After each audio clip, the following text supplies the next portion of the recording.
Okay. All right. Welcome, everybody. Let's go to work. Set everything aside, if you would, please. Actually, I'm going to close this door here because I think we've got somebody in the office.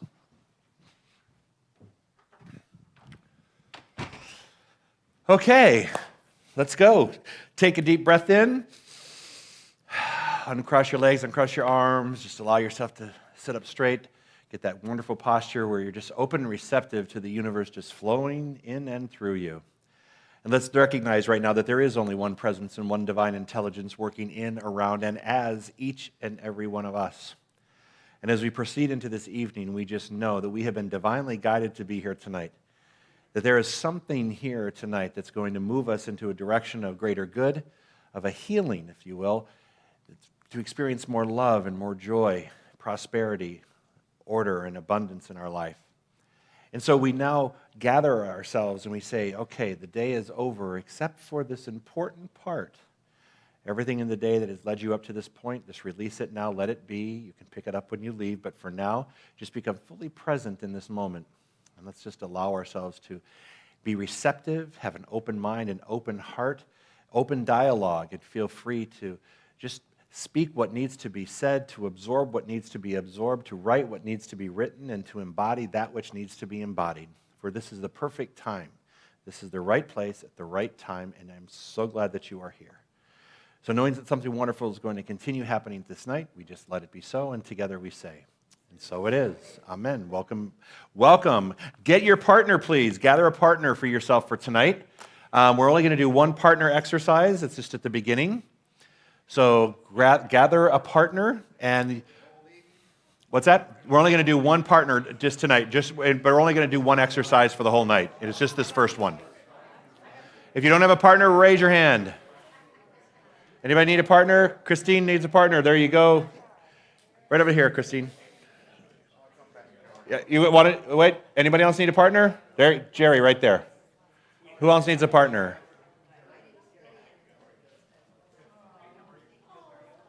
Hollis needs a partner. Are we all partnered up? Everybody good? All right. So did you want to jump in here? You're welcome to if you like. No pressure. All right. So here we go. It's just really simple. Over the past 5 weeks, what have you learned? What has been the best part about the last 5 weeks, the last 4 weeks of being in class, and what's most valuable to you that you've worked through the past 4 weeks? So just share it with your partner, what you've been working through. Yes. Share it with your partner. So go ahead. We're going to take like 6 minutes to do that, and then we'll come back in about 6 minutes. For those who are live streaming, we'll be right back with you.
set that way.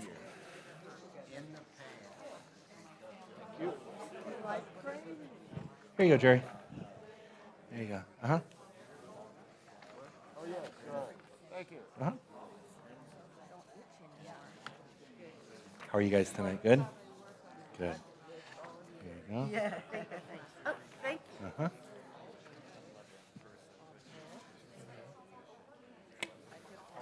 Good, how are you? Thank you.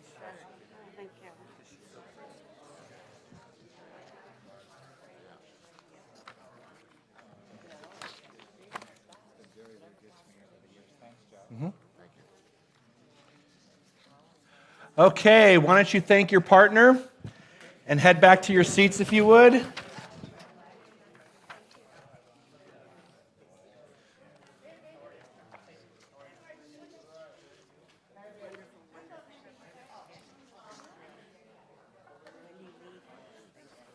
the 20th. Uh-huh. Here you go, Christine. Here, Jerry. Here's another one. Jerry? There you go. Okay. You guys ready to go to work? All right. First thing we're going to talk about. Actually, you know what? Let's talk about what happened the last. What do you guys find to be the most valuable experience you've had in class so far? Hang on one second. I'm going to get the microphone after I hand this out. Would you please hand these down for me, Amy? There's 4. And there's one for you. And I'll get one to Hollis. There you go, Hollis. Here you go. All right. All right. Most valuable experience. Anybody want to share? What has come to light over the past few weeks? Positive growth and increased highness, hyper awareness.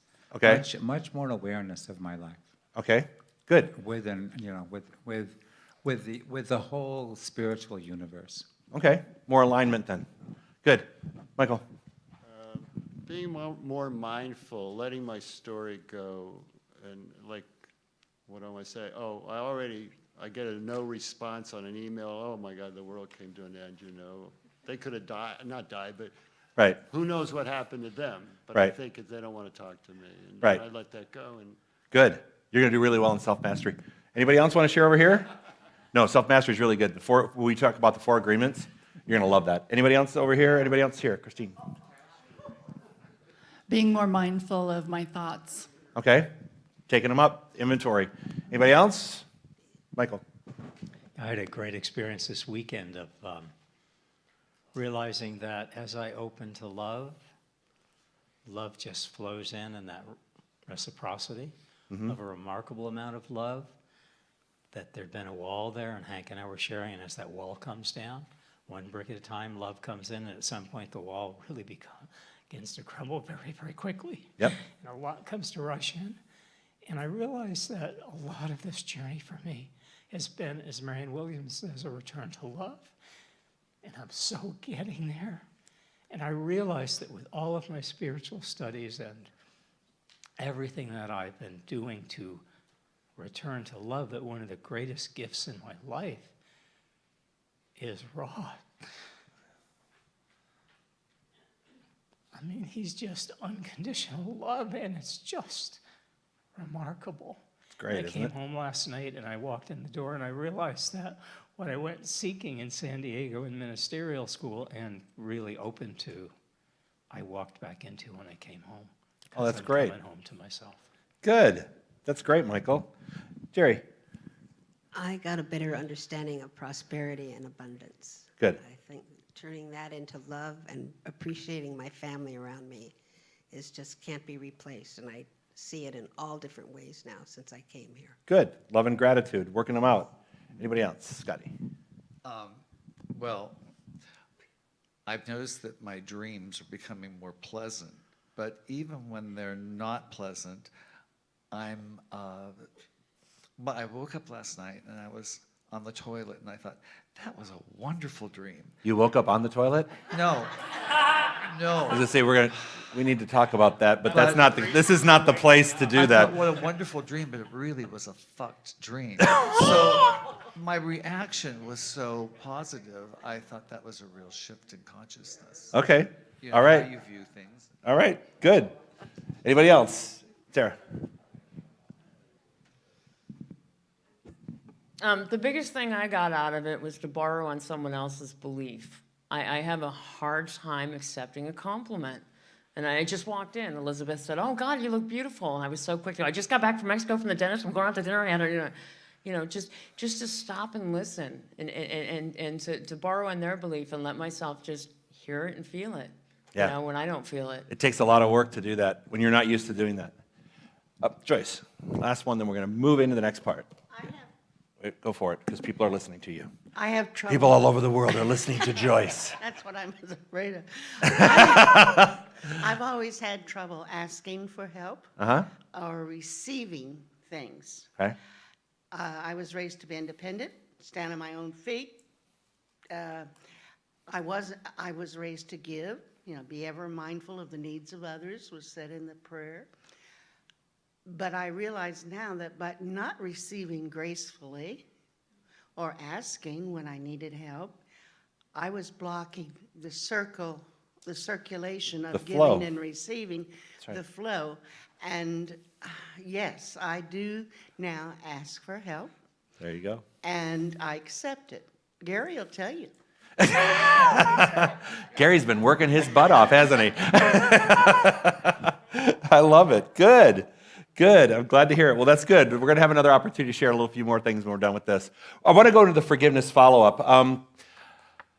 In terms of the forgiveness, we read a lot about forgiveness this week, and we've been exercising forgiveness and looking at the concept of forgiveness. And I just handed something out to you that I want to review before we go forward. So I just handed this out, this little handout. This was written by my friend Edward, and we're going to go through it in a lot of detail here. All right. How possible is it to forget anything? You know how we talk about forgive and forget? I forget where I put my keys sometimes. It drives me crazy when I find them, when I can usually remember how it came to pass that they were where they are. I try explaining that it is a product of getting older, but friends remind me that it's always been like that for me. I can forget something I did a moment ago, especially if I'm distracted by something more interesting, or if I'm not paying strong attention to the soon-to-be-forgotten something. But to really forgive and forget, now that seems to have many similarities to losing my keys and finding them again. I have talked to many people in my career about the journey of forgiveness, what it is and what it isn't. Over the years, I've come to the conclusion that there is no one-size-fits-all when it comes to how to really forgive. There is also no set time for how long it should take to accomplish the journey. Just like mourning, it's done when it's done, and it's pointless to try to speed it up, maybe even harmful to try. In that regard, forgiving is similar to trying to find your keys. It's just going to take as long as it takes. If you really want to forgive, there's a big difference between letting something go and letting something be. Stop there. There's a big difference between letting something go and just letting something be. A friend jokingly pointed out that when he has lost his keys, the harder he tries to find them, the more they stay lost. He reports that if he usually, when he stops looking and lets that be the end, he ends up finding his keys again. If you really want to forgive, you're probably like most people in that you'll do better at it with support. You do well if you have a trusted friend or professional who can listen to you. Letting things be is much easier to accomplish when you and I have someone to listen to us. In my opinion, it's best for me to share my trouble with someone who isn't so close to so close that their love for me gets in the way of their objectivity. In this regard, forgiveness work is similar to finding your lost keys, because forcing the matter will make you feel more frustrated, not less. So I like what he said there. Do you like that? And he also said, a lot of times we look to practice forgiveness with people who are too close to us because they lack objectivity. So when we want to practice forgiveness, we want to go to a friend and talk to them about it, but they really can't be objective because usually they're going to side on our side no matter what we say. But when you find a third person who's sort of like a neutral who can listen to you, there's more objectivity there. So think about that. Many times we've had the pattern and habit of going back to the same people when we want to have these conversations, and sometimes it may be required that we go to someone different and approach it in a different way. It may be more objective and it may be easier because the other person's not attached to the outcome like you are. Does that make sense?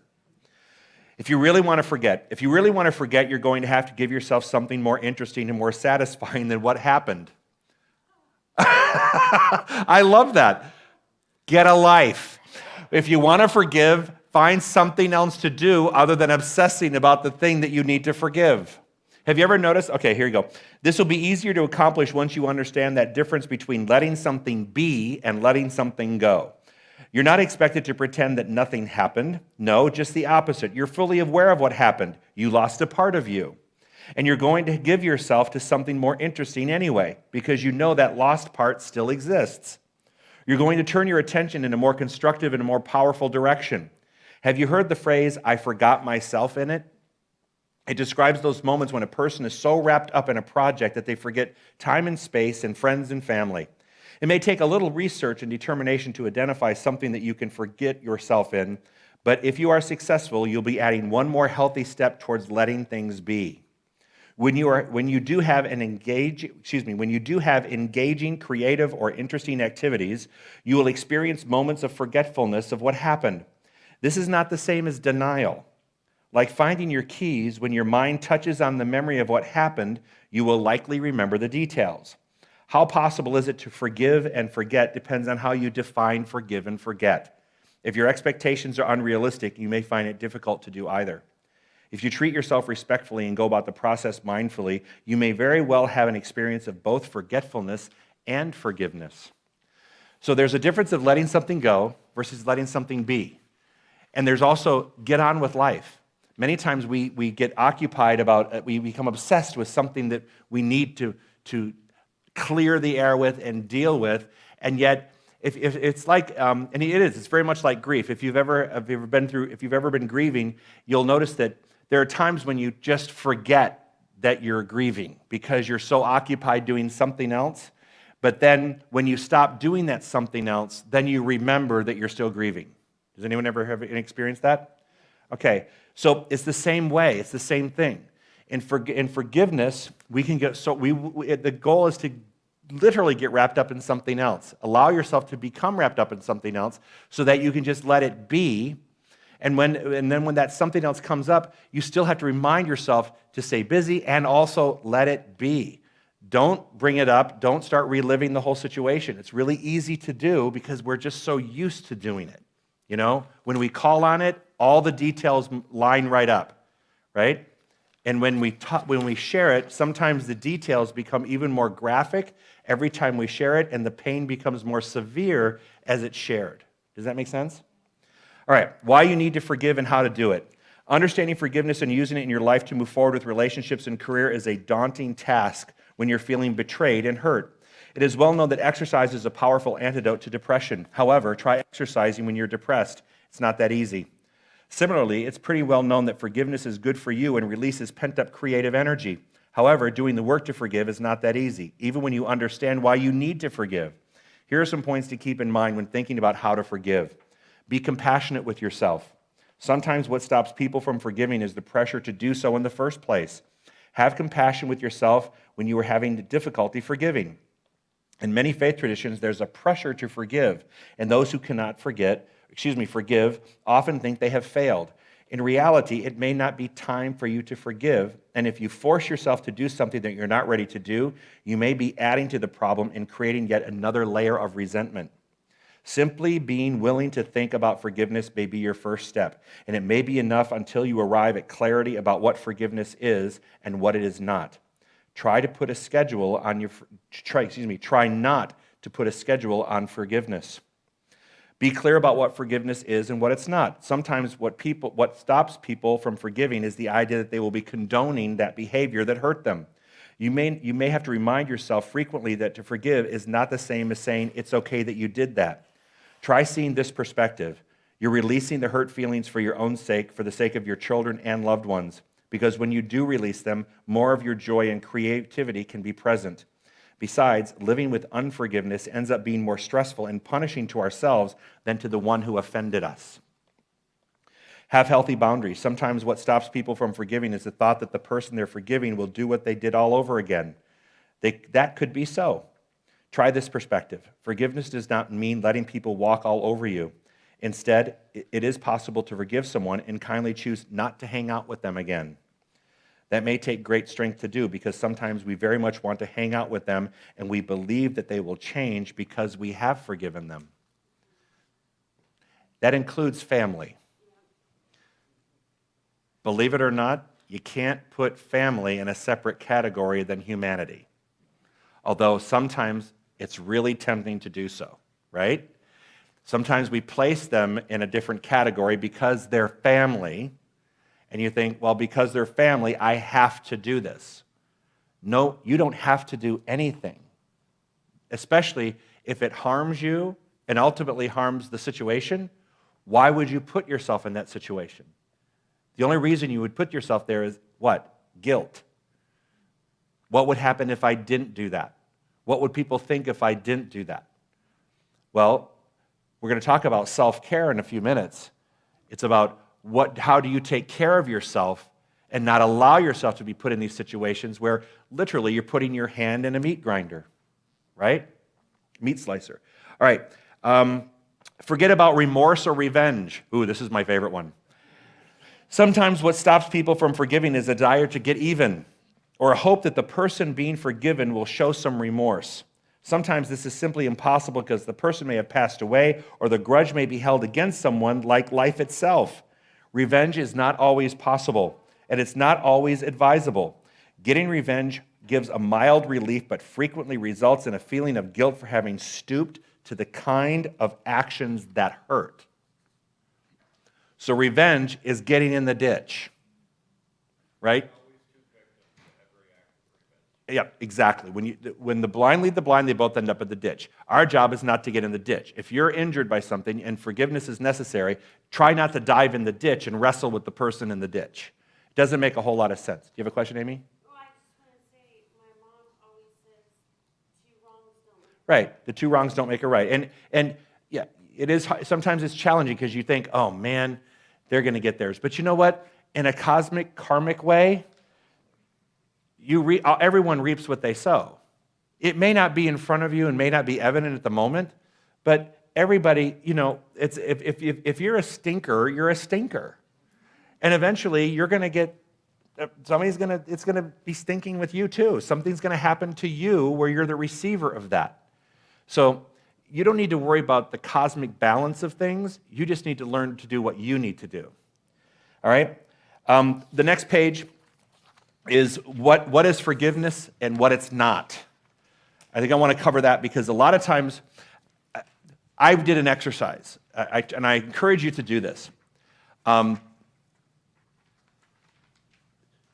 did an exercise of the people that I'm challenged still in forgiving, that the issue keeps popping up for me.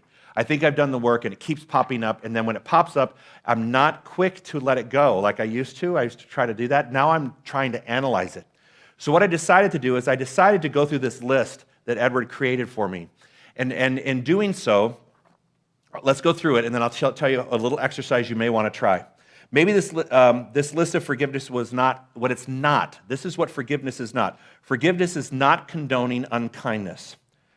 Forgiveness is not forgetting that something painful happened. Forgiveness is not excusing poor behavior. Forgiveness does not have to be an otherworldly or religious experience. Forgiveness is not denying or minimizing your hurt.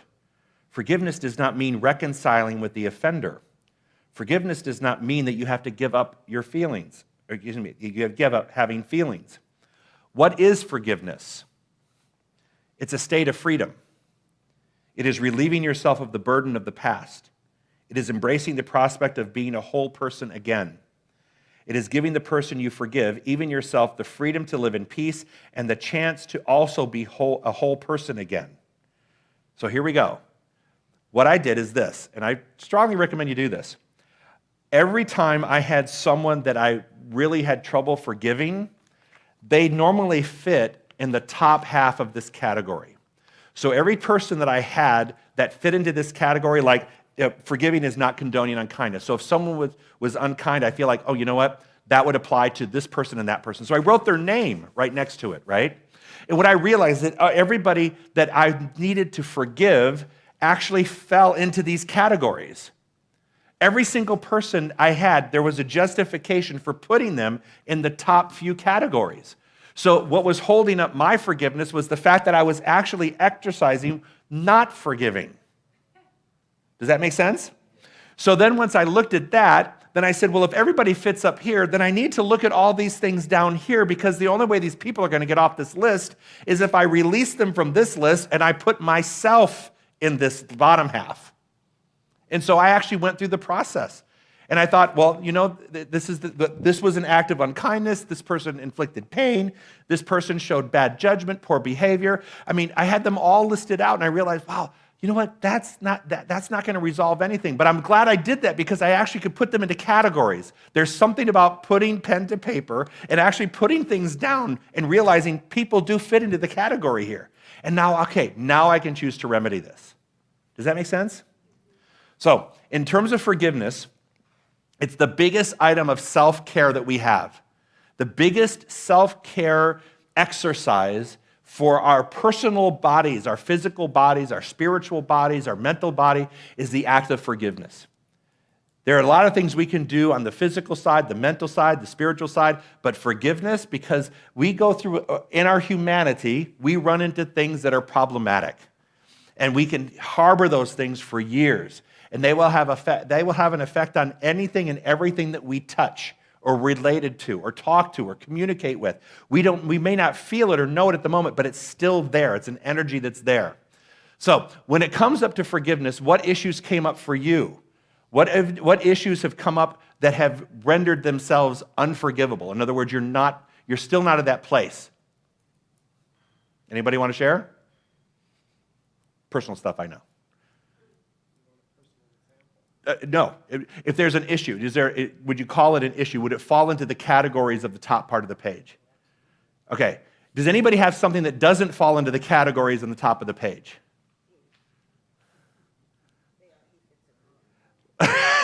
D, all of the above, right?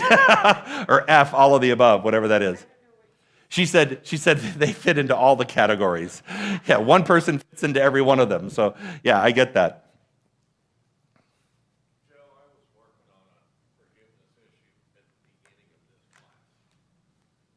Here.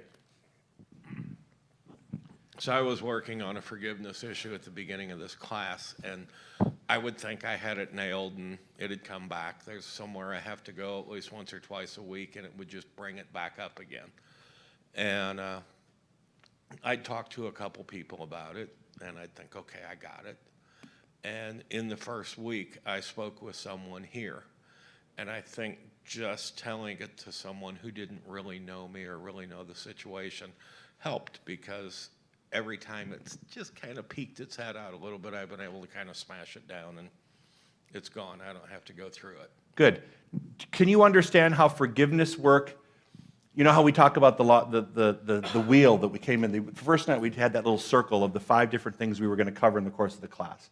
Can you understand that if that spoke is broken to that part of the wheel, can you understand how your tire is not going to run, how it's not going to roll, how it's going to get to a point you're going to stop, and you're going to you can push yourself over it. Have you ever had like one of those situations? You can push yourself over it, and it will run for a minute until it stops again.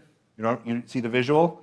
So that's what happens when we run into a spoke that's not healed, something that's not working.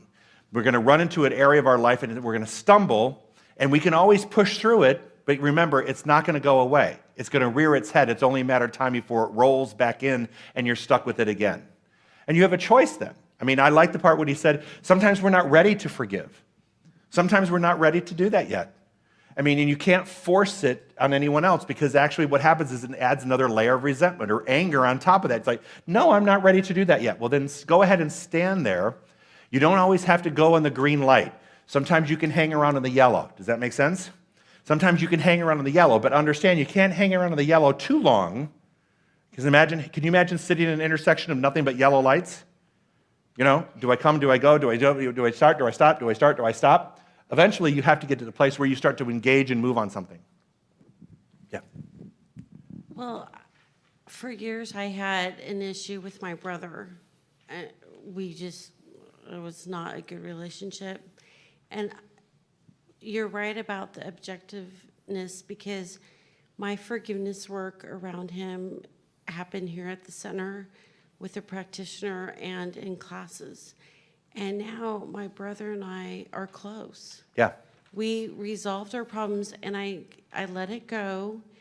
And then all of a sudden he shifted, and now we're on a good page. And what I said also in my work is, how long do I have to punish him for something he did when he was a child and he didn't know better? Right.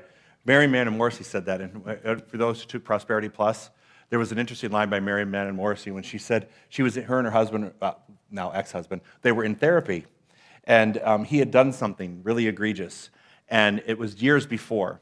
And she kept bringing it up and bringing it up and bringing it up. And finally, that they were in therapy together, the therapist said, "Can you give him a date when you're no longer going to bring this up? Because if you can't, and you will never let this go, then you need to let the relationship go, because you can't get past this. But you either have to give it up and stop talking about it, or you have to dissolve the relationship. Because if it's that unforgivable and you keep bringing it up and you can't get past it, then you need to move on." So when I ran into her, I actually brought that up, and I said, "That was a really good story." She said, "Well, it's totally true." She said, "That's why I had to divorce him, because I just I could never look at him the same way, and I would never trust him like that. So I thought, you know what, I can't stay in this." So that's a really valid thing. Eventually, we have to come to the place where, and I like the concept that Edward brought up, it's not about letting go, it's about just letting it be. And so when we let something be, we talk about the word safe passage. Safe passage through your life experience. In other words, when something happens in your life, you can give people safe passage. You don't have to grab a rock and try to hit them as they're leaving. Okay? You don't have to hurt them while they're leaving, because really that's not going to do you any good either. What's good is when you give safe passage, because I tell you, I can pretty much guarantee you that at some point you will offend someone in your life, that you will need to be forgiven, and the last thing you want is rocks pelted at you when you make a mistake. So you give what you receive, right? And you also receive what you give. So if that's the case, then one really has to exercise this, because that is the ultimate form of the mirror image of yourself. Allowing safe passage. Allowing safe passage. Does that make sense? Okay. So we're going to move on from forgiveness. We're going to do about taking care of me. So just close your eyes for a moment. You can put this aside, and we're going to go into the second part of this.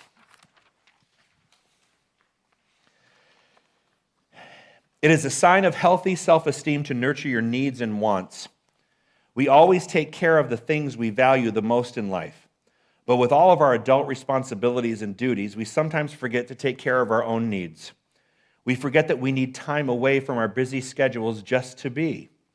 If you truly want to live a prosperous life, you have to take care of yourself. Don't wait until you find time, because you never will. You must take time. Don't wait until all your bills are paid before you invest in your own well-being, because that day may never come. When you are stressed out, you don't make good decisions. When you are tired, you don't think well. When you are so busy caring for others, not taking enough time to care for yourself, you will eventually become angry and resentful. If you can't get away for a vacation, at least take yourself to lunch. Get a massage. Buy yourself a new outfit. Go on a retreat. Be kind to yourself. Treat yourself like someone you love. Investing in your own spiritual well-being is the greatest investment you can make. So, when it comes to taking care, how comfortable are you with that? Joyce talked about one of her biggest biggest light bulbs in the class was her ability to ask for help. How comfortable are you asking for help? I want you to think about that for a moment. I'm going to give you, on a scale of 1 to 10, 1's being I cannot ask for help. There is no way I would die before I ask for help. Okay? I would rather die than ask for help. That's 1, 2, and 3. So somewhere in there. 4, 5, and 6 is sometimes I'm good, sometimes I'm not good. Right? 4, 5, 6. 7, 8, 9, 10 is I'm really good at asking for help. I mean, I don't blink an eye. I'm always right there. I feel nothing about it. I can do it. So how many of you are 1s, 2s, and 3s? You'd rather do it yourself. You're not going to ask for help. Okay? How many? 3, 4, 5, 6s? Okay? And then 7, 8, 9, 10. okay? Oh, that's interesting. Okay, so this morning my class was exactly split. I had like a quarter on one end, half in the middle, and then another quarter on the other end. They were perfectly split between the people that could never ask to the people that always ask, and then there was the in the middle. I can do it sometimes, right? So one of the reasons we don't ask, and especially it becomes more difficult, for some people it becomes more difficult to ask as they get older. You would think it would become easier sometimes, but when people get older, they don't want to ask for help because they don't want to feel dependent upon other people, and they don't want other people to look at them like they need help and need to be, assisted. And it's like they don't want to portray that to their children. It's like, no, I can't let them know that I need this. I can't let them know that I need this, right? So there's a pride issue that goes for asking around help, which pride really means ego, and ego means you're just not willing to set aside what you need to set aside to actually, for the betterment of your life, to be able to ask that. So just be careful that maybe that might be the way of standing in. Also, we also think, I can do it better myself, so I'm not going to ask anybody else. That's the attitude of a perfectionist.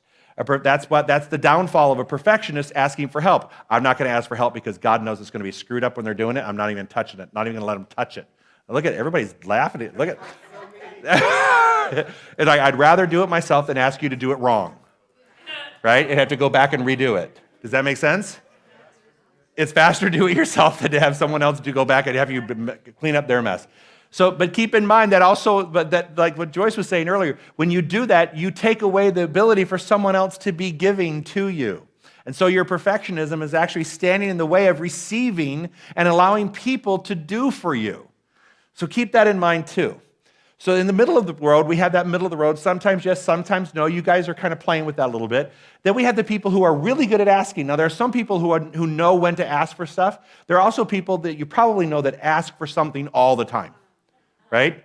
And that's why some people who are around people who ask for something all the time, they tend to go back and become 1, 2s, and 3s because they don't like the behaviors of 8, 9, 10, or 10, we'll call it 10. They don't like the behavior of a 10 who doesn't want to do anything for themselves. They're always asking for someone to do it. So you really have to be able to balance that and just, again, like David was saying, just becoming more aware of what's going on, becoming more alert and awakened to what's going on in your life and the dynamic of people around you. Does that make sense? So the next part is comment on the statement, I make sure that my needs are met. What happens when you say to yourself, I make sure my needs are met?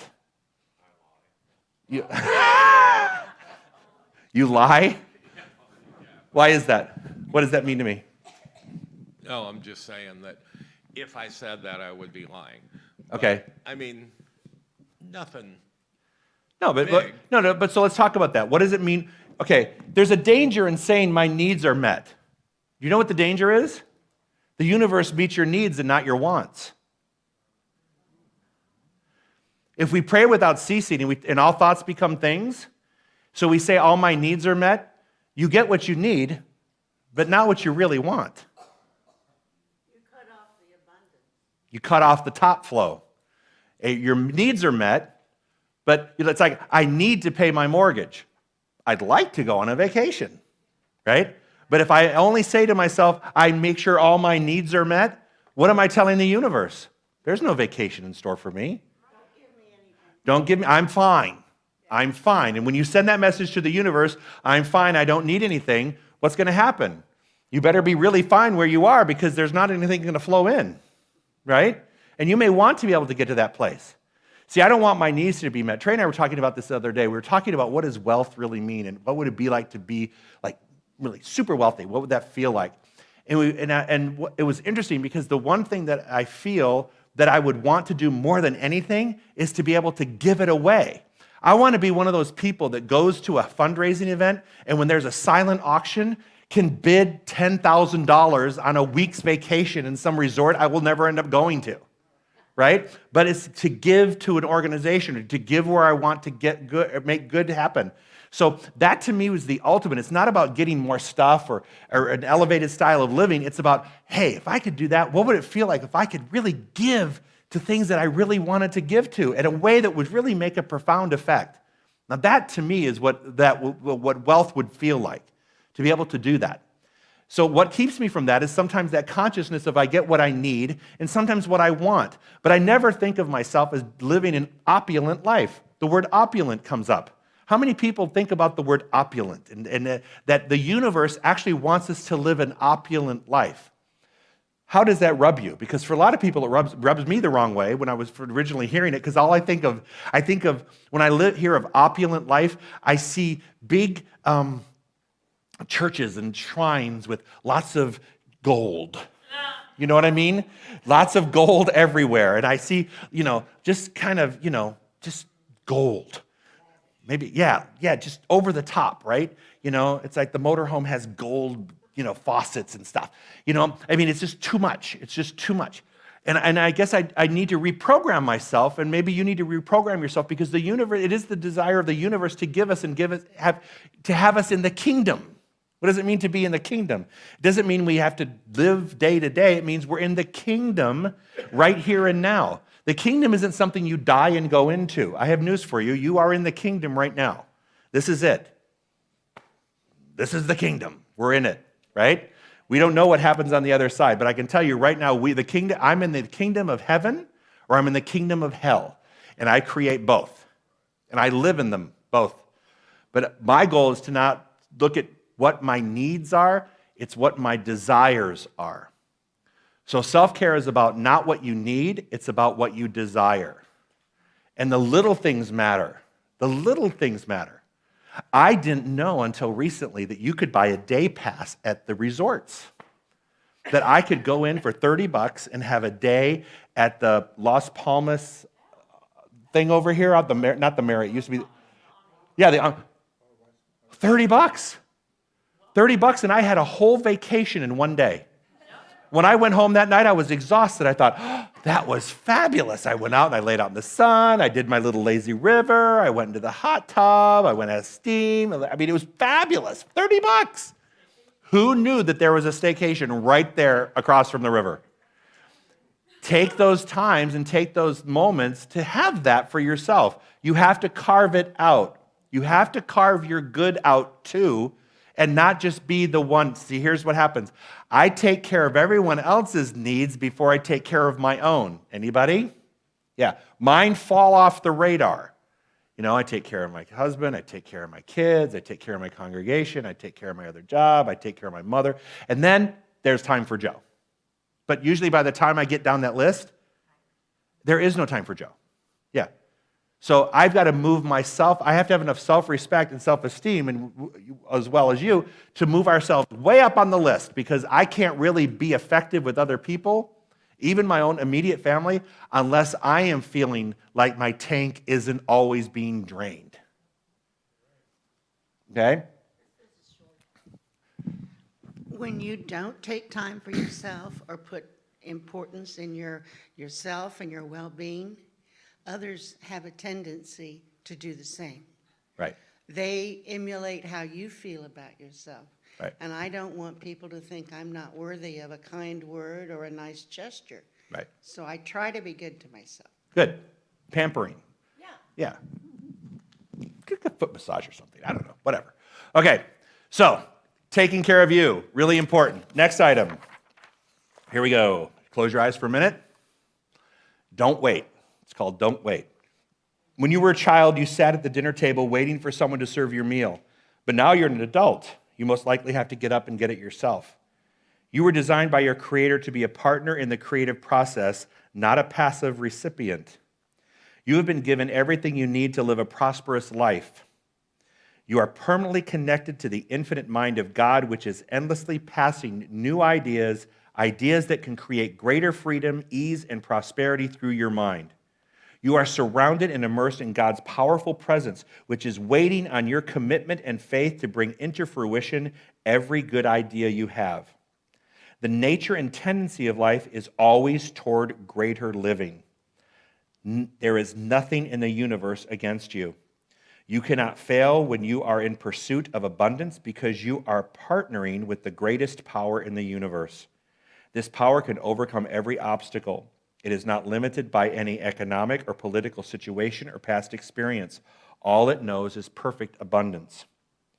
What are you waiting for? Take one step toward the best idea in your mind. Move toward the thing you desire most in life. Take action, move forward, get up and go. Don't wait any longer. So where in your life do you think you may be holding back? What area of your life do you feel like you're holding back?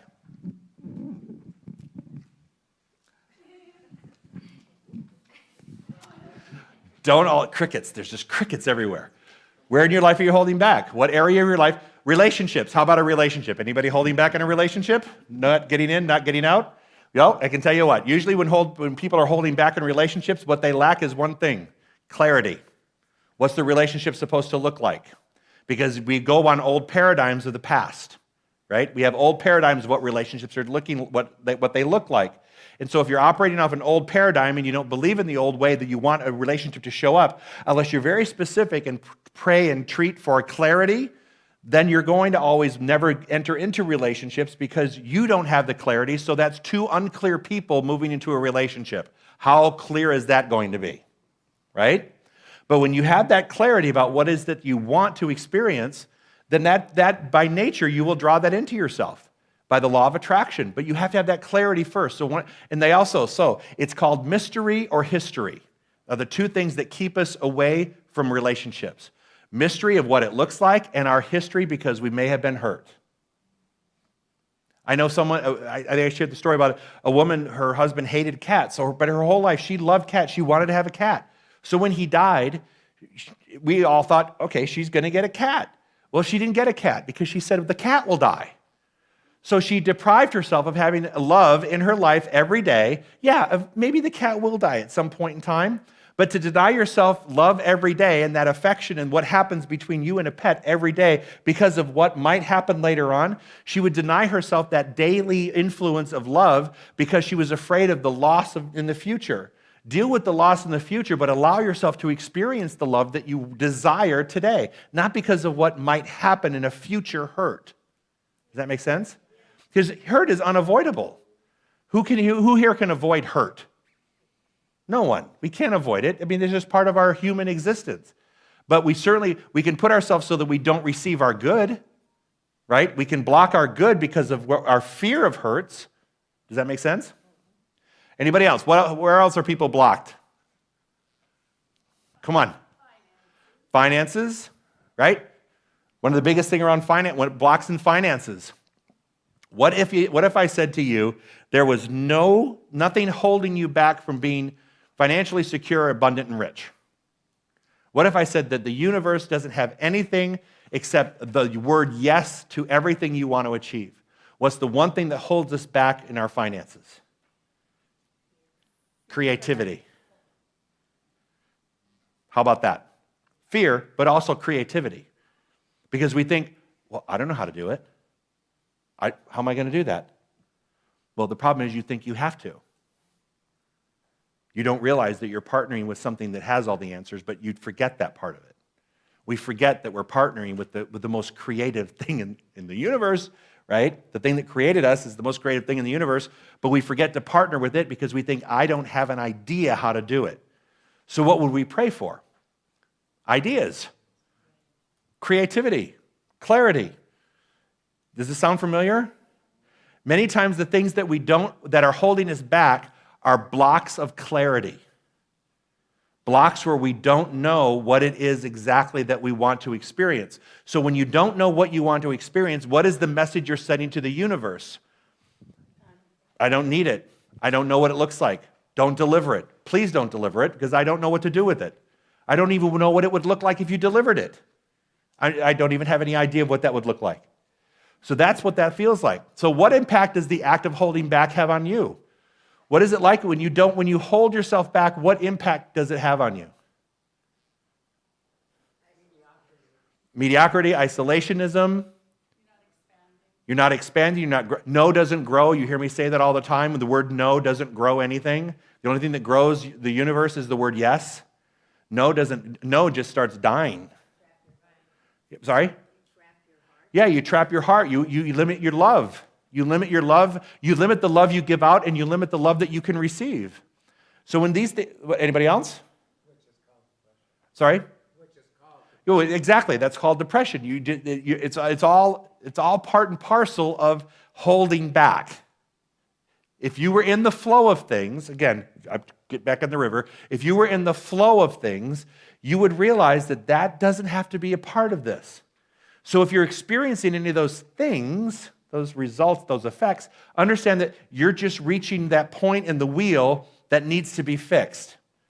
There's a spoke that needs to be fixed. We've gone through each one of the spokes now for 5 weeks. So now I hope you have an idea of where your work really lies in terms of fixing that tire and having it roll for you to be in the flow again. Does that make sense? All right. It is hot in here, isn't it? I'm going to turn on a fan. I know. See, we go from hot to cold. I did that this morning, and then everybody ran and grabbed a parka. Let me do this. We're going to start here first.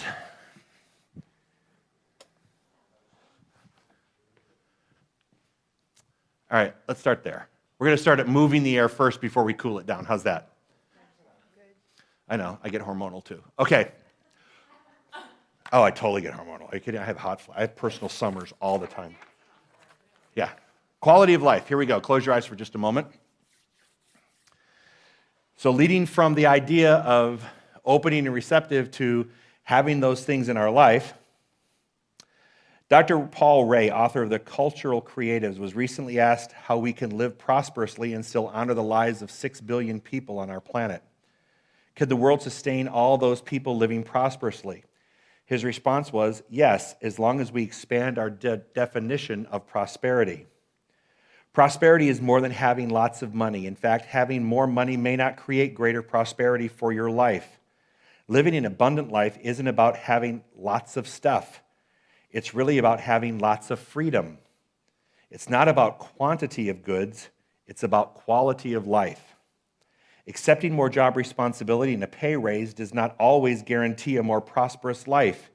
Having more freedom to do as you please may be the higher choice. Spending more time with loved ones may mean more to you than making a larger salary or advancing up the corporate ladder. When you're faced with choices about your career, ask a few simple questions. Will this increase my prosperity? Will it give me more freedom? Will it improve the quality of my life? Will it make me happier or less stressed? How will it affect the people I care about the most? You define what prosperity is for you. No one else can define it for you. Don't compare your life to others. There are people living very prosperous lives at all levels of income. In the end, it's never about money, it's about freedom and love.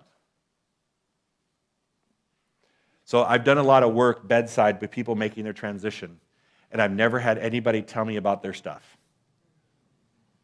They've never talked about their stuff. They never, but all they want to talk about is love. That's really the most important thing in those moments. So at the end of the day, it's not about your stuff and your money. It's about love. And then also quality of life. I like when he gave us this list of things. You know, will it make me happier and less stressed? Not happier and more rich, but happier and less stressed. Because sometimes we sign up for things thinking, yeah, it's going to make more money, but we don't take into account how it's going to impact the stress level or impact the family or other people around you. So we move up a ladder, and the cost of that is those other things. In my lessons, I always tell you about it. For those of you who've been in class before, it's another repeat story. Everything has a spiritual, emotional, financial, or mental coin or spiritual coin attached to it. You can't avoid it. You cannot get something for nothing. Something must be traded, and you decide how much you're willing to pay for each thing that you want to do.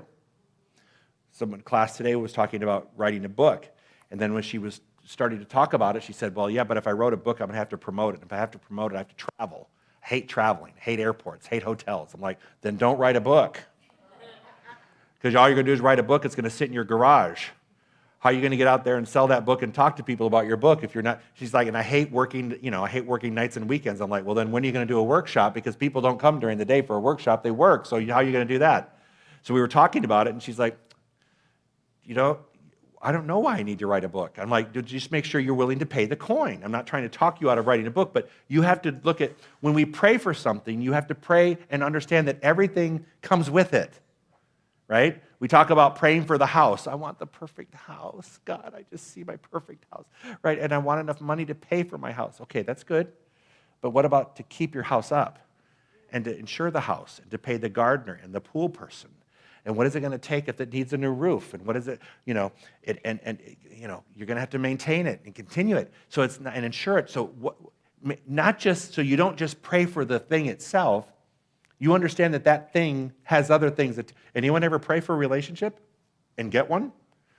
And you want out, right? You know? Yeah, because you go, I want a relationship, but then you get in one, you realize, but I didn't want all that. You know, I didn't want all that mess. That's too much chaos. I don't need that kind of relationship, right? So sometimes we pray for things. I want this new job. Oh my God, I got to have that new job. And then when you get the new job, you realize, what was I thinking? You know, for the extra $4.98 that I'm bringing home this week, I'm pulling my hair out. What was that about? So make sure you weigh the coins out, because we're talking about the quality of life that we have. And what are the qualities that you want to have in your life? You know, my personal one is I would like peace of mind and everything that is included in that. It's an all-inclusive thing, peace of mind, because it includes all the main pillars of my life, because my finances, my relationships, my creativity, and my health, and my spiritual journey. So peace of mind basically covers it for me. So I always ask myself, the litmus test for bringing something into my life, is it going to bring me more peace of mind, or is it going to bring me more work? Because anything that I own becomes more work. Has anyone noticed that? Anything and everything you own becomes work. That new car. Yeah, but now that's work. It's all attached, right? Insure it, have to get everything. Yeah, it's just you. So when you want something, make sure it adds to your quality of life. Make the litmus test be: is it adding to my life, or is it going to add stress to my life? How's that? That good? All right, moving right along. You guys are really talkative tonight. Can't even get you to. That's it. Hands down. All right, here we go. High expectations. The key to living well can be found in your expectations. Your level of expectation is actually your faith in God. When you expect to prosper, you believe that, in spite of all appearances or challenges, you will ultimately live in an abundant life. Many times I've been without the funding necessary to do what I wanted to do. However, I've never been poor, and I never will be, because no matter how much money I have, no matter how much money I have at any particular time, I always expect that more is on its way to me. There will always be new sources of money, because the infinite is the true, unlimited supplier in my life. I expect people to like me. I expect to be well. I expect every venture I enter into to be prosperous.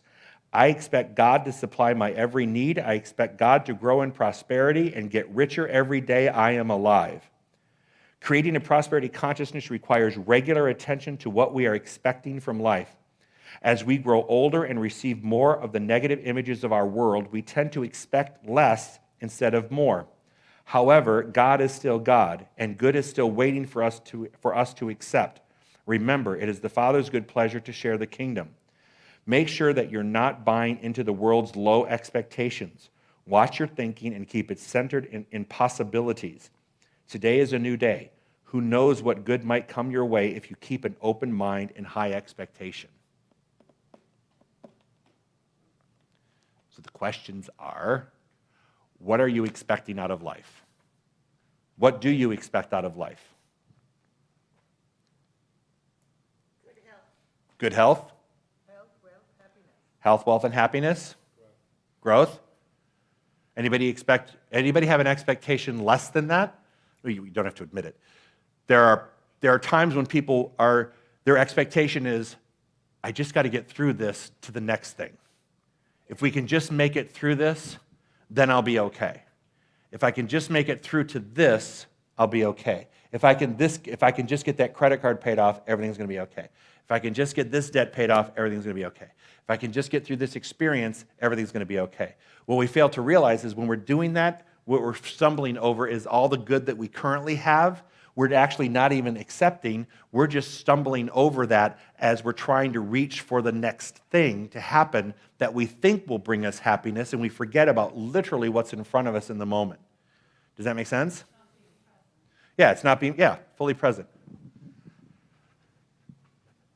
In essence, what you're talking about is putting happiness on a layaway plan. Yeah. And, you know, when we do this, you know, when I get this, when I, you know, chasing those limited objectives. Yeah. You know, it's a very sad way to live. I don't know if I could read something briefly. How long is it? I can do it real quick. Look around you. How many people do you think are settling? Probably a hell of a lot. People settle into okay relationships, okay jobs, okay friends, and okay life. Why? Because okay is comfortable. Okay pays the bills and provides a warm bed at night. Some people are fine with okay, and guess what? That's okay. But okay is not thrilling. It's not passion. It's not life-challenging or unforgettable. Okay is not the reason you're absolutely everything you've got for the smallest chance that something absolutely amazing could happen. I like that. Did you post that? Not yet. Is that on social media yet? Okay. I'll make sure to pick it up when you do. I like that. We settle for okay. Why do we settle for okay? Because we think that not going above okay is going to be a lot of work, right? Is it going to be worth the effort? I have to change. We might be disappointed. Yeah. Old habits. Hidden beliefs, the next chapter. You're comfortable, yeah. But we're comfortable in our complacency. We're comfortable in the mediocrity of something. Because, it's okay. It's not great. It's not bad. This is. And it's okay for a while. But sometimes you get bored in that. That can become really boring. When you get too comfortable in a spot, Dr. Tom always taught me that. He said, in the word shell, because you go to your shell, he said, is the word hell. And eventually you will feel like you're in hell because of the shell. Now, when you're in it, sometimes it's perfect, you're happy with it, but eventually that's going to come and it's going to surface. All right? I just have one thing to say. The quote at the bottom of this. Yeah. I love the quote at the bottom of this. So, Raymond Charles Barker literally changed my thinking in my life. And this quote, I took a picture and I read it now. And the thing is, I also related this quote to St. Francis's prayer. Yep. And I just felt a connection between the two. So whenever I go into that mindset of lack, I read St. Francis and I read this quote. Yeah, I'm going to read the quote. Okay. Hang on. Why should you not expect the greatest and finest in your life? We exist in a divine bounty that awaits our taking. No one is too poor or too rich to expect great things. If you are sick, expect to get well again. If you are unhappy, expect to be happy. No power outside yourself is demanding that you be miserable. All of life wants you to be healthy, happy, and free to do what you want to do. I love Raymond Charles Barker. I love Raymond Charles Barker. He's one of my favorites. You know that because I teach him all the time. All right, uncovering hidden beliefs. All right? I'll read this one.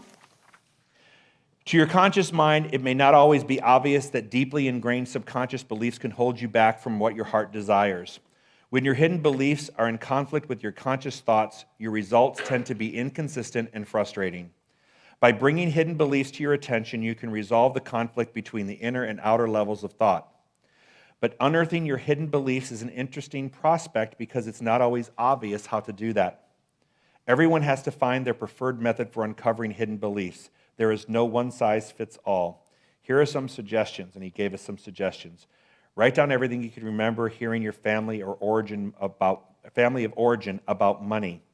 Take each statement one at a time and ask yourself to what degree the phrase has played a part in shaping your prosperity consciousness. Whether the statements are positive or negative, try asking yourself how your life would be different if you hadn't heard or believed each one. So I want you to turn to the page that you did this work on and tell me, what was it your family of origin taught you about money? Some people had the money is the root of all evil, right? So what did your family of origin teach you about money? Waste not, want not. Waste not, want not. It doesn't grow on trees, right? What else? Save it for a rainy day. That's really dangerous because what happens? It rains. Exactly. You're praying for rain. That is a prayer for rain. Financial security is one thing. Praying for a rainy day or saving for a rainy day guarantees one thing's going to happen: a root canal, or a car accident, or a roof, or whatever it is. The rainy day will come. So don't save for a rainy day. Save because it's the right thing, prudent thing for you to do to feel financially secure. Rephrase that for yourself. Okay? What other things? What other beliefs, family beliefs? We don't have the money. We don't have it. There's not enough of it. Michael. Do what you love and the money will follow. Do what you love and the money will follow. I like that. Okay? Were you taught that? There's a contradictory thought that Hang on. Go.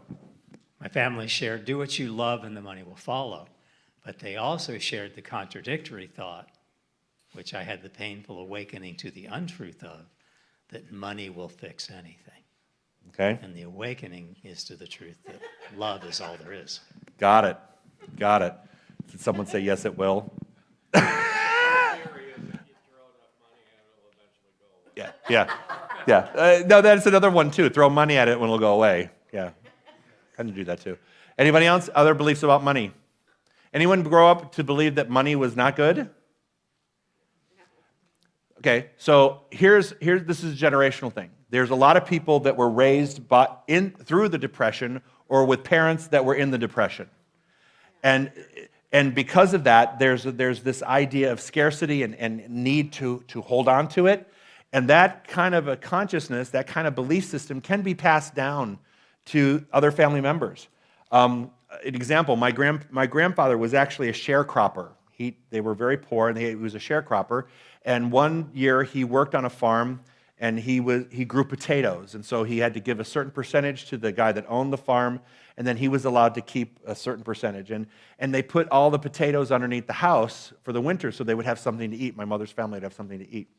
And they all went off to church. They came back, and there had been a fire, and gone was the house and all of their food for the whole winter. And so that incident left a permanent imprint on my mother, my uncles, and that side of the family. And so there was always a fear that no matter how good things could happen, because they were excited they were going to have food all winter long, suddenly it was taken away from them. That suddenly you could have it, and it could be all taken away in the flash of a moment. And so money was very temporary. So it was you didn't know how to manage it, you didn't know how to handle it well, because it was this thing that never was going to be a permanent, consistent fixture in your life. So there was always that fear around that there was not going to be enough. And that fear translated in so many different ways, and that belief system translated. Like when I told you, my mother, my grandmother was, you didn't drive a Cadillac because what would the neighbors think? And so when she died, my mom bought one. They just didn't do things because what would people think if you did that? They would just think that you're one of those people that have a lot of money, when really they weren't. They were just really average citizens. But to her, anything that had any kind of money attached to it was more than they ever had. Does that make sense? So when you're dealing with people, we deal with generations that were either raised in the Depression or were parented by parents from the Depression. That the Depression is a really good word for that. It's financial depression. It keeps their consciousness down, and it probably had something to do with keeping you down at some point in time. So we have to be careful that we don't have a hidden belief around that. It took me years for my mother to get a housekeeper. I'm like, Mom, you need help. You can't do it. When Dad's sick, you need somebody to help you. No, I'm not going to waste that kind of money. I'm like, Mom, you're going to be fine. You have enough money to do that. Do it. No, I'm not. No, you know what? You shouldn't have anybody clean your house. That's just wasteful. Now she has a housekeeper, right? Had to talk her into get her nails done because she didn't want to spend the money to get her nails done or to have her get her hair done, right? You had to really kind of shake up that belief system because there was always this fear that there was never going to be enough. So that is a consciousness that sometimes we have to get rid of, and we have to understand that there are people around us that were raised that way, and so they have a depressed consciousness about money. And so when you're married to someone who has that idea about money, or you're related to them, or they come into your life, you have to understand where they come from and where that false belief could be. And it's not up to you to change it, but it is up to you to kind of live your life as a prosperous, abundant person, and so you set the example and the tone for that. Does that make sense? Yeah. And then hand it over to Jerry. Okay, talking about this just really brought something to the front of my mind.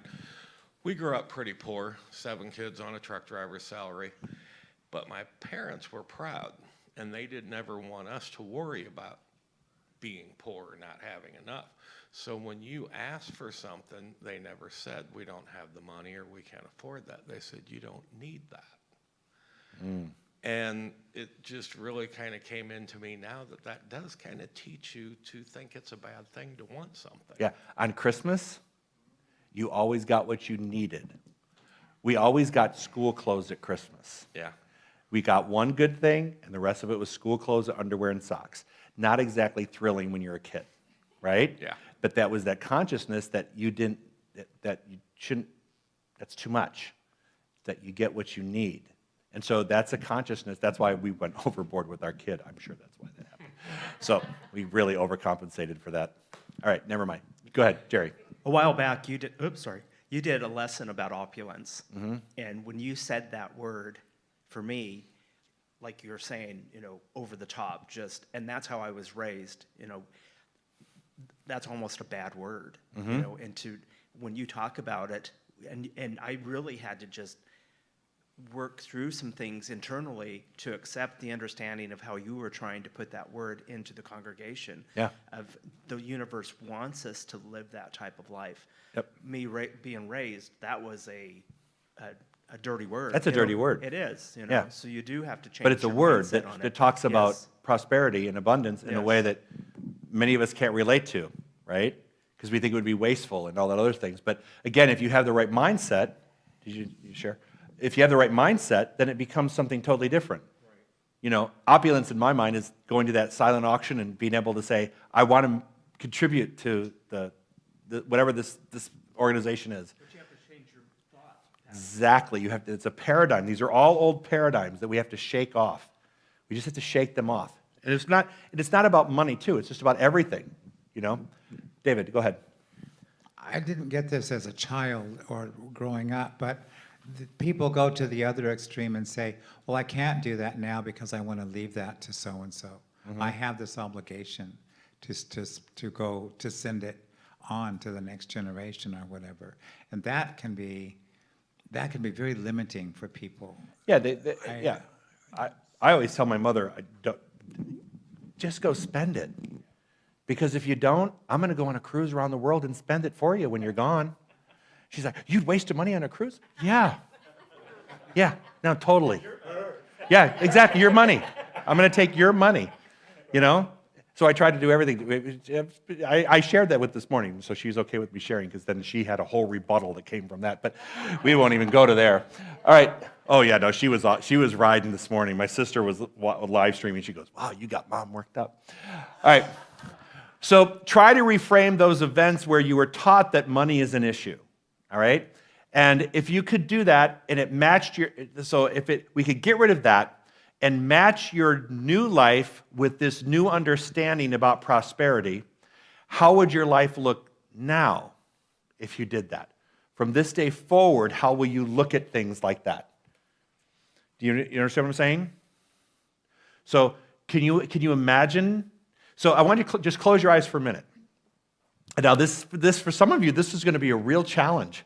I want you to visualize what your living an opulent life would look like. Put yourself in the picture. What are you doing? What are you wearing? Where are you? What are the sights? What are the sounds? What are the smells? What are the activities? If it were a videotape or if it were a movie, what would be scenes that would be passing through your mind? If money was no longer a barrier and that you were living a prosperous life financially, what would that look like? And now open your eyes. Let me ask you the question. What's blocking you from living that? Ideas. Yep.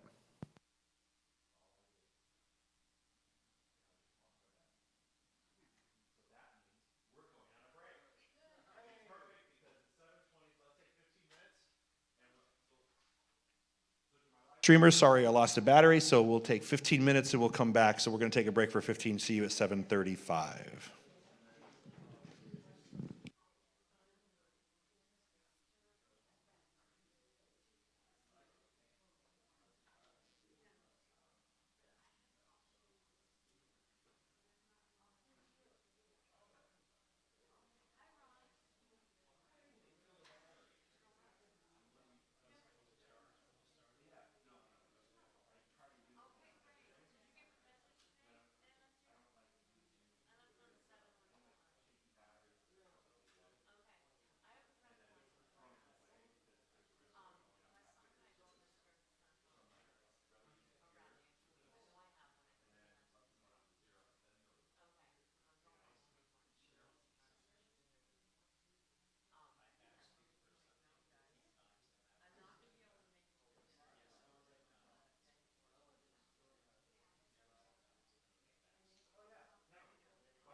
Check, check. 1, 2.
Okay, everybody, let's go back to work. Come on, come on, come on. Say I love you. Oh, I love you too, honey. Have fun. Have a good time. Tell Chase I said hello. I will. My little Chase. I love Chase.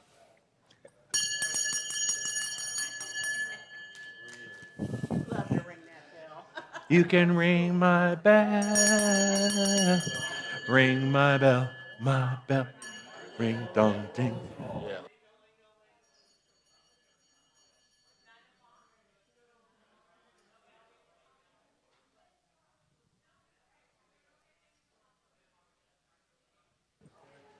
I miss cake. You miss Kate? Cake. I've had to take gluten out of my diet as much as possible. I miss cake, and I miss sourdough bread. Beyond Limits in January. All right. Come on, everybody, let's go. Come, come, come, come, come on.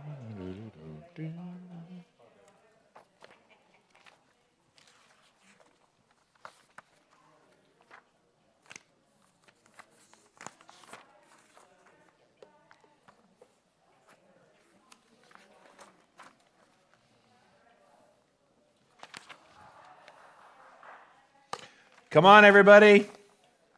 Come on. Come on. You're going to get out real early tonight, so, well, not real early, but just earlier. No, you're going to get quite significant early. Significantly early tonight.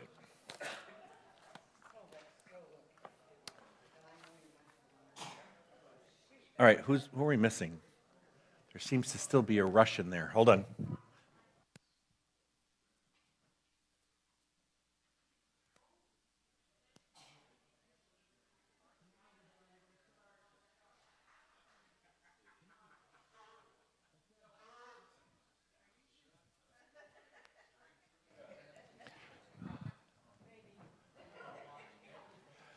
Okay. Thank you for bringing in the snacks, everybody. Thank you for bringing them in for the class. Moving right along, we're going to go into My Thought is Creative.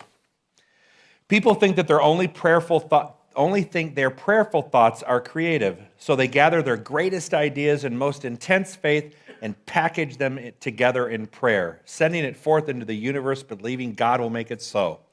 But as soon as they release their prayer, their thinking returns to the habitual negativity that passes through their minds the other 23 hours and 59 minutes of the day. The thing they fail to remember is that all thoughts are creative, not just one strung together in prayer. Every thought we think creates our consciousness. Thoughts group together to form beliefs, which draw experiences into our lives. If you want to live a prosperous life, work daily on your thoughts. Spend time reading material that supports your faith. Repeat affirmations. Meditate on the abundant nature of the universe. All of the practices work together to create a consciousness of wealth and value. Oh, and I forgot, pray.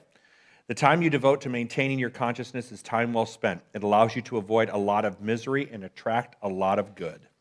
So, when we talk about all thought of creative is creative, go to page 142 opposite that.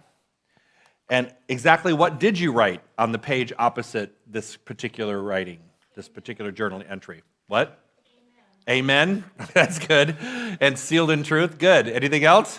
I wrote your thoughts create. All of them. Your thoughts create all of them. Yeah. All thoughts create. All thoughts become things. And everything is a thought before it becomes a thing. Right? And everything becomes its initial, everything, are you ready for this? All thoughts become things. Once it becomes a thing, it now becomes a thought for the next thing. Every cause is an effect. Every effect now becomes cause to the next effect. Every effect then becomes another cause to the next effect. That's why life changes, because it's a series of effects and causes. So when you get to a certain point, you go, yay, I made it. And as soon as you go, yay, I made it, then you start creating something else, something bigger, something better, whatever, or something different. So then that thing in and of itself now becomes the thing that you launch into the next thing. So everything is, it's not just one big thing. These are all building blocks. The life is a building blocks of several different, of multitudes of things happening at one time. Not just one big thing. A lot of people wait for the big sign, show me the big thing, show me the big sign. And there is no such thing. There are times when we get these flashes of revelation, but most of the time it's building on the things that have already happened that we've manifested, that we're now manifesting into something new and different. So does that make sense? Okay. Well, anybody else want to share what you wrote over there? What's that? Take a break. Yeah, no, we're done with that one. All right, so let's move on. We're going into the notebook now. And as we go into the notebook, I want to go to the first, I think it's page 47.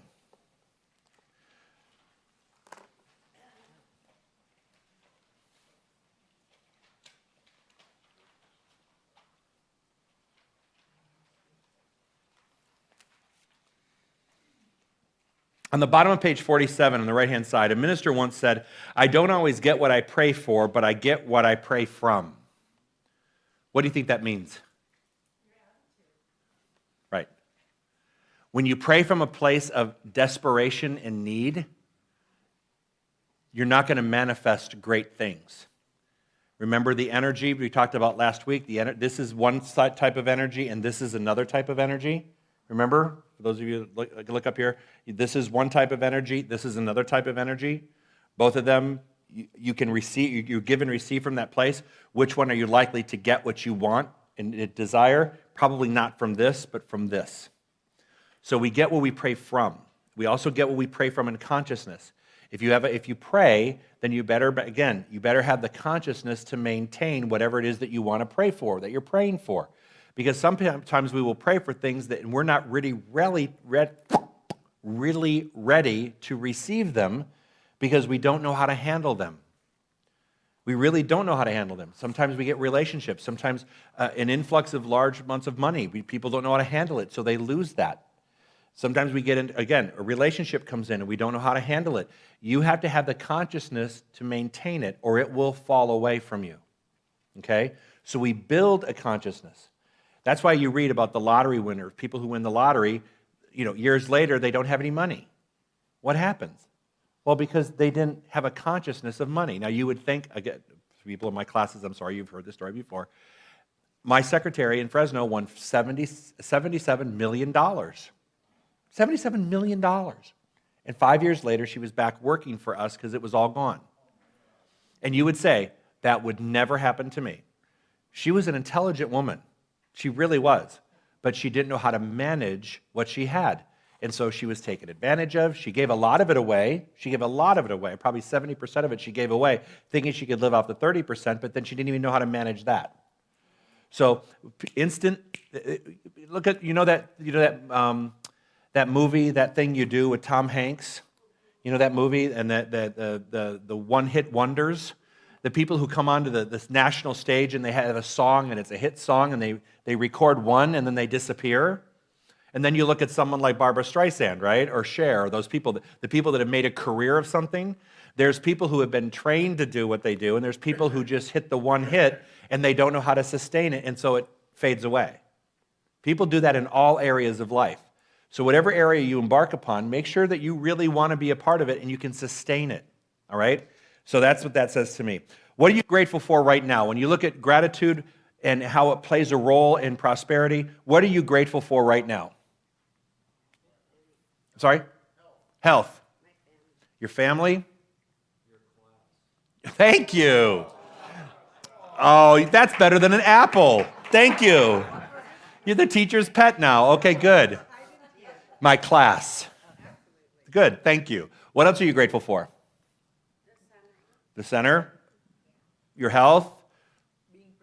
Being present. How about the fact that you have safe water to drink right now? And safe food? And that the roads are paved? And there's stoplights that keep you from running into other people? Well, sometimes. Right?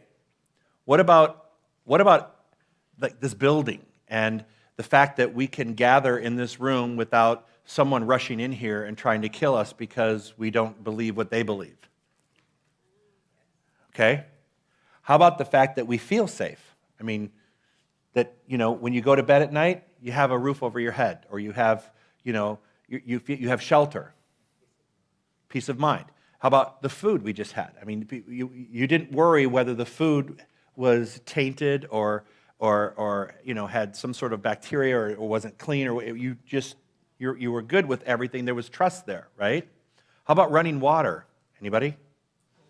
Right? Anyone ever live without that? So electricity, running water, there are millions of things in our day. Not millions, but I bet millions of people create our day. But I bet there are thousands of things every day that, we look for the answer when I ask the question. You look for like the global answer and love, and there's this and there's this.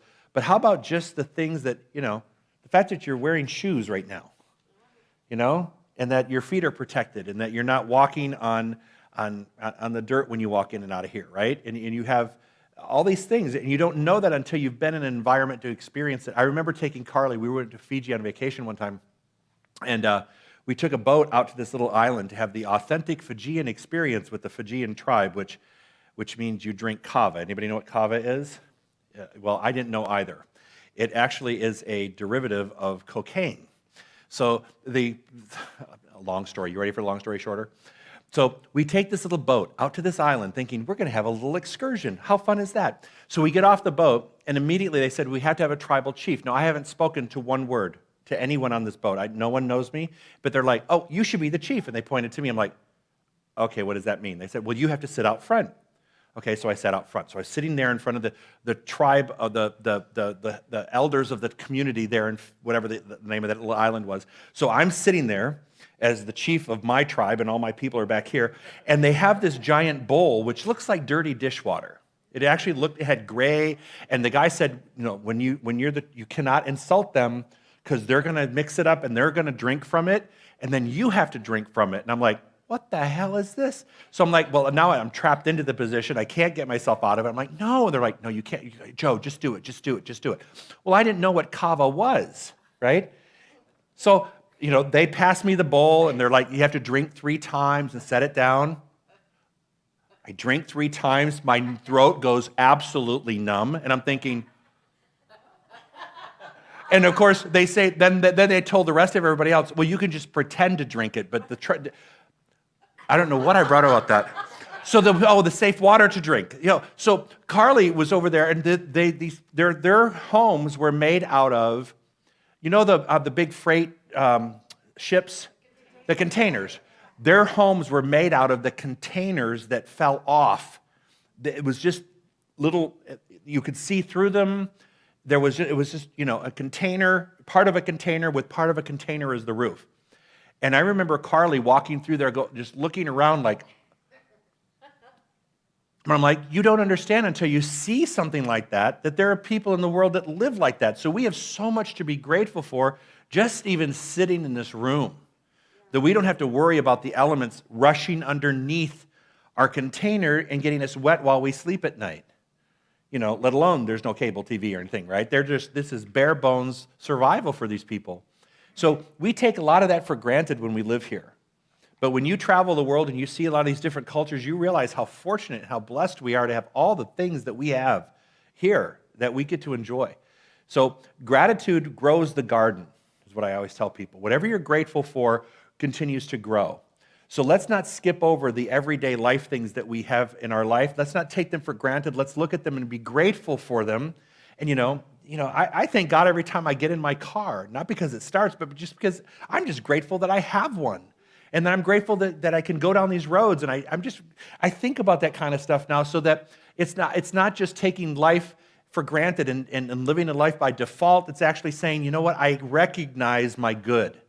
And when you recognize the good that you have, more good will come to you. Okay? When you're always looking outside of yourself for something better to come along, and you skip over what's in front of you, you miss that, you're going to be struggling, and you're going to be putting, like Tara said, you're putting your life on layaway, just waiting for your good to come, when you actually have great things to bless you. Be grateful for, right now. Does that make sense? So make sure that when you're doing your gratitude list, and that's actually the back part of these things. If you look, go on to the next page, just go to page 50. I think it would be page 50. You'll see list of things you're grateful for regarding your health, your spiritual growth, your career, your relationships. I hope you took the time to do this. A lot of people didn't take time to do this. So I would recommend that you take the time to go back and complete this, because as you took this class, a necessary component is these last 5 pages. Because these last 5 pages actually complete the circulation of what we've done for 5 weeks. If you don't do this particular exercise, you're losing the most important lesson that ties it all up in a bow. Does that make sense? So please make sure you do that part and really spend some time with it, because like the forgiveness exercises and like the writing of the thank you notes and the taking of the compliments and the saying yes to things, all of those things add together to make the flow of your life, make it either reappear or you jump back into it, right? Or it becomes of a greater flow to you. But we're all in different phases, so depends on where you are, where you're going to line up to get this flow of activity in your life. But I would suggest doing this is really paramount to finishing this course, okay? So if you haven't done it, please take time to do it. And it will do you a world of good. Okay, then page 55. A grateful mind.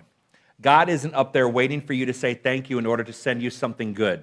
It makes no difference to God whether you're grateful or not, but it makes a huge difference to you. Your state of mind is what creates your experience in life.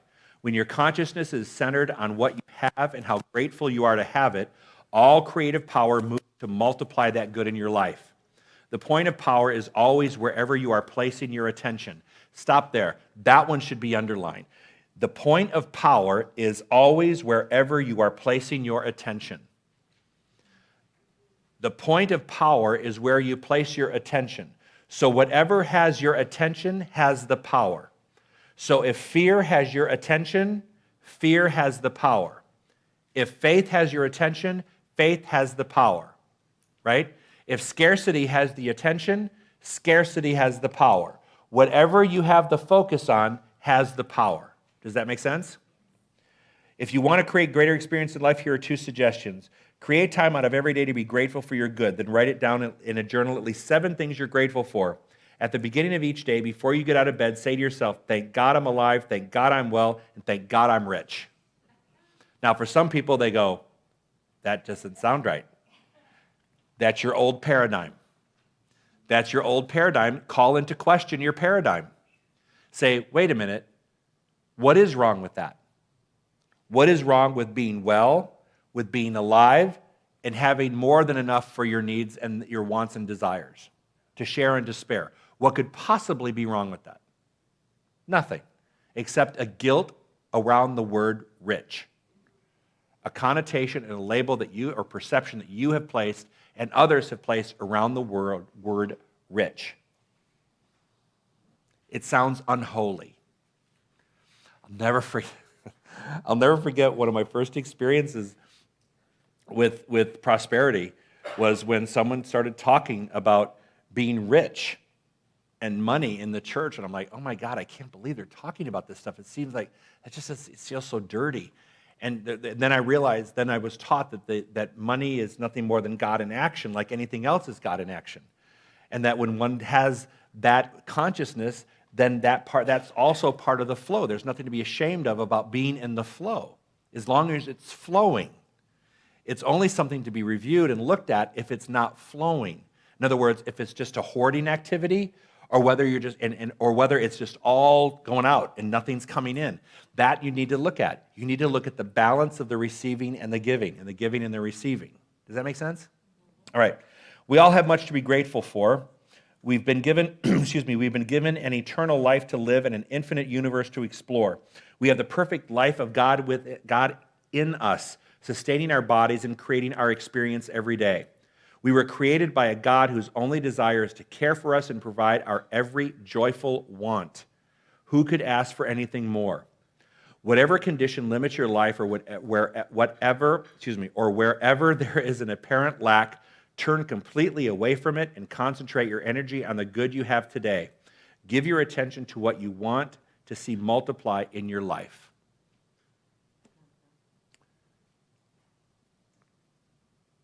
And there you go. That's the end.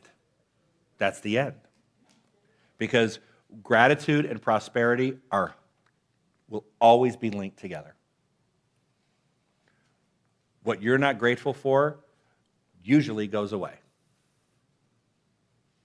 In your relationships, in your money. Hang on. A few years ago, a friend of ours gave Gary and me a jar and a little tablet. And every day, or whenever we thought about it, we were to write down what we were grateful in that moment. Tear it off, you throw it in the jar. And then whenever at a appointed time you choose, you dump them out and you read them and you see all the things that you have to be grateful for. Yep. Another thing too that I highly recommend, you know, sometimes we'll make a gratitude list and we'll read it over. Yeah, they mentioned that. But you know what? I would advocate this. Make a fresh list all the time. Because there's something that translates from the head to the body, to the hand, to the paper, right, through the pen, and something becomes more alive than just a review. It has an energy to it. It begins to initiate an energy and a vibration again when you write it down. It's one thing to review it. Yes, that's wonderful too. But it's another thing to actually take the time to continue to write things down. That's why he says, write 7 things down that you're grateful for every day. He said, didn't read them over every day. Every day, write something down that you're grateful for. Because that's how this is going to grow. That's how it works. That's it. All right. So, all right. Before we go, 2 things. First off, who has not received this in the mail? Who has not received this in the mail? Give this to you guys. All right. Here you go. If you didn't receive this, it means we don't have you in our database, which means you're not getting our emails, you're not getting our information about the center. So please read through this. This is our campaign for this year. It's time to look at that and review it. Wow, this is all messed up. All right. Yeah. Sure, Gordon. There you go. Oh, all right. Yep. Okay. So the next class, I'm going to commit to teaching the next class starting in January. It's going to be Beyond Limits. I know some of you have had it already, but you're not the same person that took it when you took it last. I can guarantee you you're not the same person. So while some of the exercises may be the same, your answers won't be because you're not the same person that took the class. Beyond Limits is basically a foundations class. It's the entry-level classes for those people who've never had classes before. I mean, beyond this, it's a structured curriculum. It is a 10-week course. There'll be 2 weeks in the middle that I'll be gone in February. But so it'll be probably the first 12 weeks of the year. And on the heels of that is one of my favorite classes, which is self-mastery. So I'm going to be teaching the Beyond Limits because I always believe the minister should teach the foundations and Beyond Limits classes. And then the next part is self-mastery, which are 2 brilliant curriculums written by Edward and written by Kathy Ann Lewis up in Seattle. And I love teaching this curriculum. It's my favorite. I don't even like teaching the CSL stuff. I love teaching this stuff. Because to me, there's a lot of work involved, though. Just heads up. This one had no homework to turn in, right?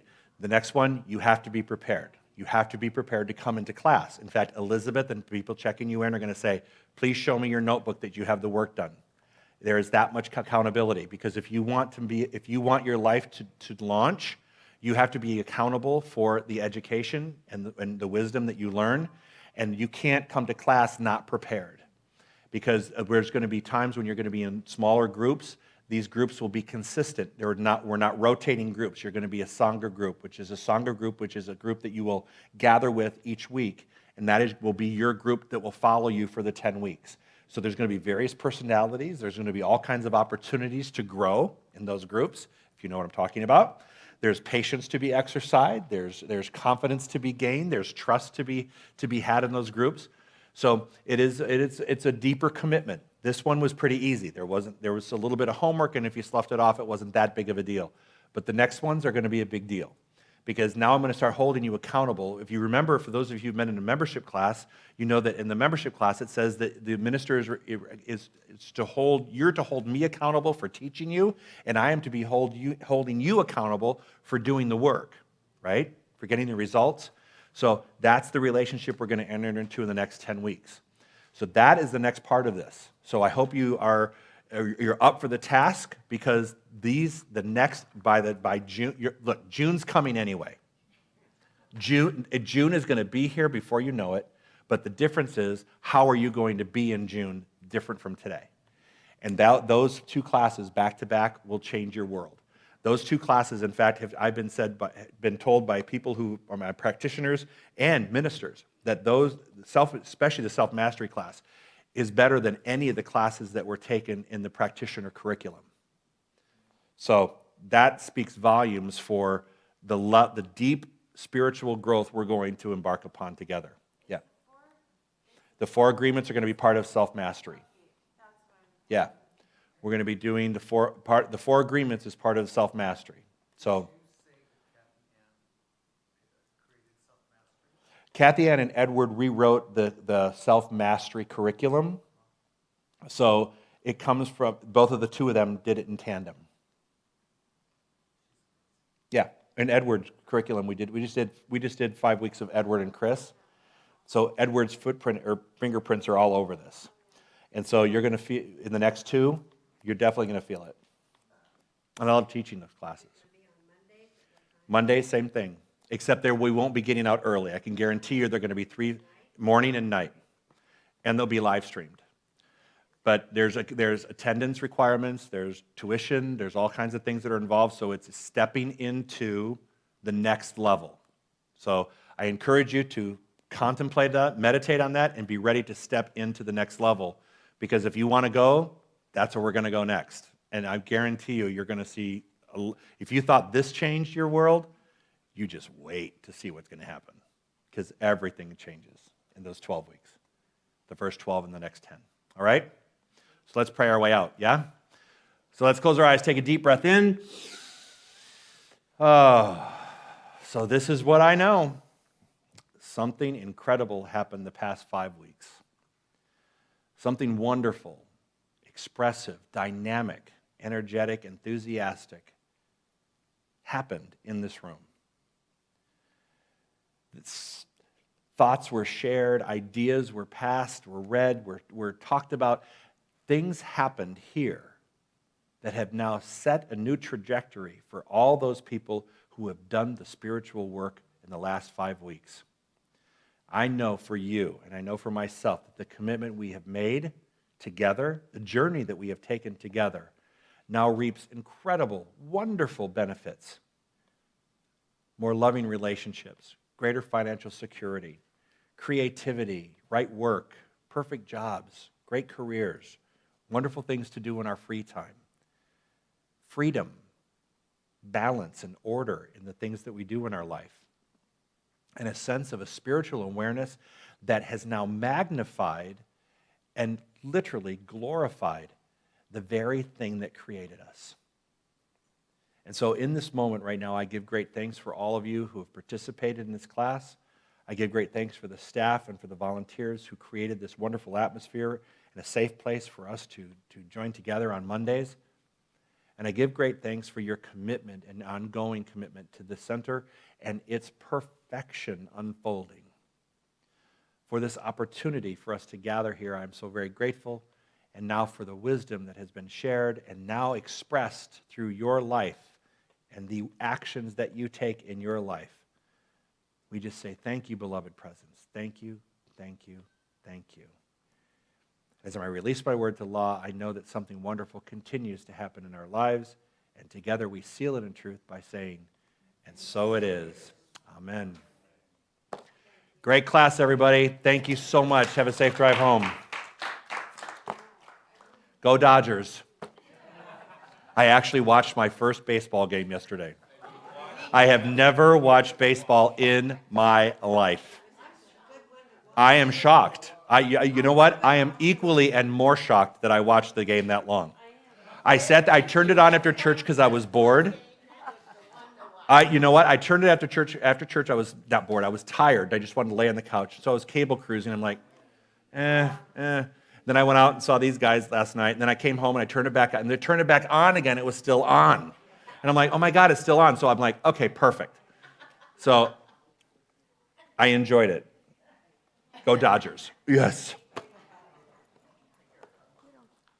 Thank you.